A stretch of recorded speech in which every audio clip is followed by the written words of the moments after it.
Alors, dernière fiche sur les fractions aujourd'hui.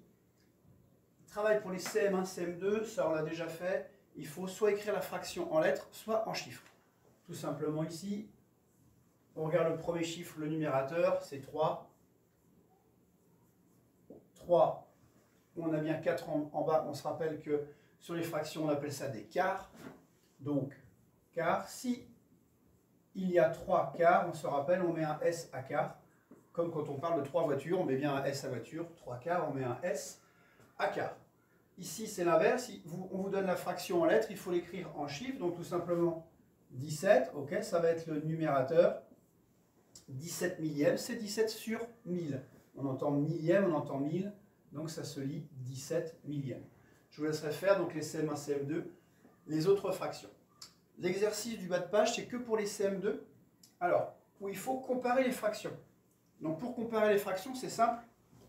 Quand le dénominateur est égal, 6, 6, et bien tout simplement, on regarde le chiffre qui est en haut, le numérateur, 5 plus grand que 3. Donc 5 sixièmes plus grand que 3 sixièmes. C'est assez facile à faire. Si on prend celui-là, par exemple, 1 demi, 2 demi, le dénominateur est égal. On regarde quel est le plus grand, 2 plus grand que 1. Si vous avez besoin sur le cahier de brouillon, vous pouvez très bien dessiner les gâteaux comme on a fait dans la fiche précédente. Le 2 demi, on est d'accord, c'est 2 parts sur 2. Vous avez un gâteau partagé en deux dans lequel on a pris 2 parts. Okay. Pour le 1 demi, c'est bien un gâteau, on ne prend qu'une seule part. Vous êtes bien d'accord pour dire qu'un gâteau entier de 2 parts est plus grand que la moitié d'un gâteau. Petite chose pour les fractions, on se rappelle qu'on peut rajouter des zéros, supprimer des zéros. Par exemple celui-là, 20 centièmes par rapport à 2 dixièmes. Si je rajoute un 0 en haut, je peux en rajouter un 0 en bas. D'accord? Pareil, je peux les supprimer.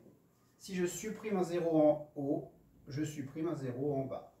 D'accord? Donc pour vous aider, vous pouvez rajouter des zéros pour les fractions sur dixième, centième, etc. Vous pouvez aussi faire des petits dessins de gâteaux pour comparer les fractions. Vous aurez la correction demain matin, vendredi, par mail. Bon travail!